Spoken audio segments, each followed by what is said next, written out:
And we've seen all these cronies from Wall Street with the combination to the vaults around the country, and they've just looted the Treasury and the banks and the securities industry dry. This is by probably an order of magnitude the biggest fraud in history. Over the next 10 months, $23.7 trillion was stolen from the U.S. Treasury. The gentleman from North Carolina, Mr. McHenry. Thank you, Mr. Chairman. And the tune of $23.7 trillion worth of taxpayer exposure for the bailouts is quite striking. The calculation right now is that with Obama, we've got $24 trillion as a line of credit available only to Wall Street banks, insurance companies, credit cards, mutual fund companies, and others, but only financial institutions. $24 trillion of money from the Federal Reserve, from the Federal Deposit Insurance Corporation, and from the Treasury in the form of the bailout of October 2008. The Federal Reserve, the private holding company for the offshore banks, arrogantly told Congress and the American people that it was none of their business what the private banks did with the people's money. One very interesting exchange. Senator Bernie Sanders of Vermont asking Bernanke, we have given upwards of $2 trillion to various financial institutions. You've got to tell me, where did the money go? And Bernanke simply stonewalls and says, I won't tell you. And who got the money? Hundreds and hundreds of banks. Any bank that has access to the U.S. Federal Reserve's discount. You tell us who they are. No.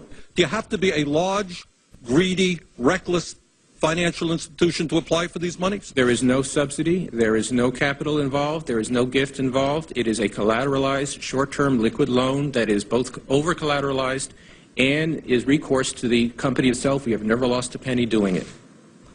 And how can other institutions get those loans as well?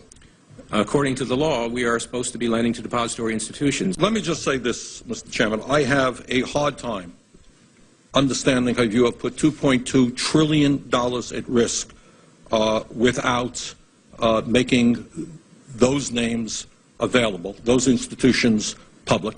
And we're going to introduce legislation today, by the way, to demand that you do that. It is unacceptable to me that that goes on.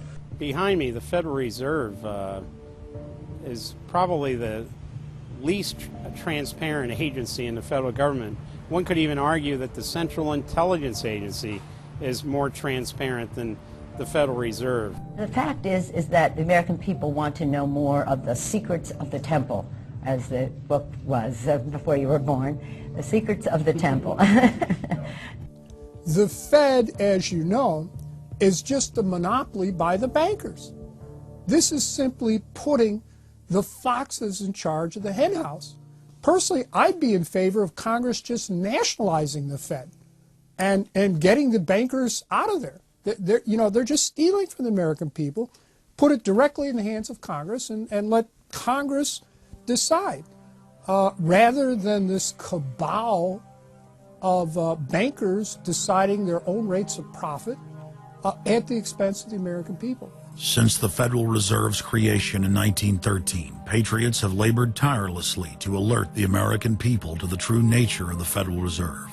Throughout its 90-plus year history, most Americans falsely believed that the Federal Reserve was a government agency. But today, scientific opinion polls show that the vast majority of the public is aware of the fact that the Federal Reserve is a front company for an offshore private banking cartel that dominates not just the United States, but almost every other nation on earth.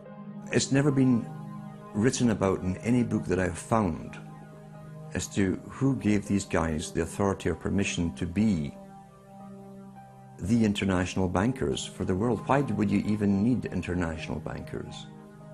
Why would any government agree to use them? Why would you need to use them? Why can't any country create its own money? It tells you there was already an existing superstructure, already in existence, maybe 200-300 years ago, to give these guys permission to somehow be the overlords of all money for all countries. Polls also reveal that 75% of Americans demand a public audit of the secretive organization. By the summer of 2009, Congressman Ron Paul's bill to audit the Fed had gained more than 280 sponsors in the House. But the private Fed's high-powered lobbyists were able to block a vote on the bill in the Senate. That only piqued the public's interest. I have another amendment. I have been informed that the majority plans to block consideration of this amendment, which is number 1367, regarding the transparency at the Federal Reserve. Madam President, I'd like to call up Amendment 1367. Without objection, the clerk will report. The Senator from South Carolina, Mr. DeMint, proposes amendment number 1367. Senator from Nebraska. I make a point of order against the DeMint amendment that it's legislation on appropriations. Madam President? The point of order is well taken. The amendment. I regret the objection. The amendment falls. The people began asking themselves, why couldn't there be an audit of the Federal Reserve? The Fed has never once been audited. In the whole period of time, in the almost 90 some odd years that the Fed has been around, the most powerful agency and independent agency, it has never once been audited. This is an absolute crime against the freedoms of this country. Do you think it would cause problems for the Fed or for the economy if that legislation was to pass? My concern about the legislation is that if the GAO is auditing not only the operational aspects of our programs and the details of the programs, but is making judgments about our policy decisions, that would effectively be a takeover of monetary policy by the Congress.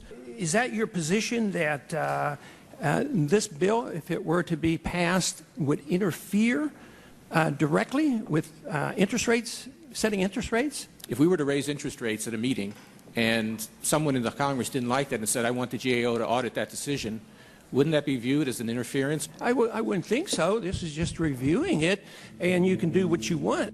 The Federal Reserve has never been subjected to an outside audit. And if you audit them, it's very likely that Greenspan, Bernanke, and Volcker might all go to jail. It was announced earlier today, that there will be a hearing on H.R. 1207, the bill to audit the Federal Reserve Bank. This will be the first independent audit in the Federal Reserve's 96-year history, and it's long overdue. Months ago, I asked the Vice Chairman of the Federal Reserve who received the $1 trillion in funds that the Federal Reserve has handed out to domestic institutions. He said, I'm not going to tell you. And then more recently, the Chairman of the Federal Reserve, I asked him who receives the $500 billion, we're talking about $500 billion, that the Federal Reserve handed over to foreign central banks. Who did they disseminate that money to? And he said, I don't know. $500 billion, and he doesn't know. It's long overdue. We need to audit the Federal Reserve, and I'm happy to say that we're going to have a hearing on that very soon. The only way, really, America can get out of the current mess is you've got to shut the Fed down completely, get rid of the Fed. You've got to put the money printing mechanism back under the roof of the federal government instead of outsourcing it to the Fed. Why were the bank's front men, Alan Greenspan and Ben Bernanke, all over the news saying that they were above the law? What is the proper relationship, what should be the proper relationship between a chairman of the Fed and a president of the United States? There is no other agency of government which can overrule actions that we take. What the relationships are don't frankly matter. A grassroots movement demanding that the private Federal Reserve be nationalized exploded in size across the country. The momentum had shifted. Now the arrogant central bankers were the ones running scared. They had planned to use their stage crisis to bring in an all-powerful central bank of the world. Immediately, every country goes into action at the same time. The International Monetary Fund is mentioned at the G20 meeting.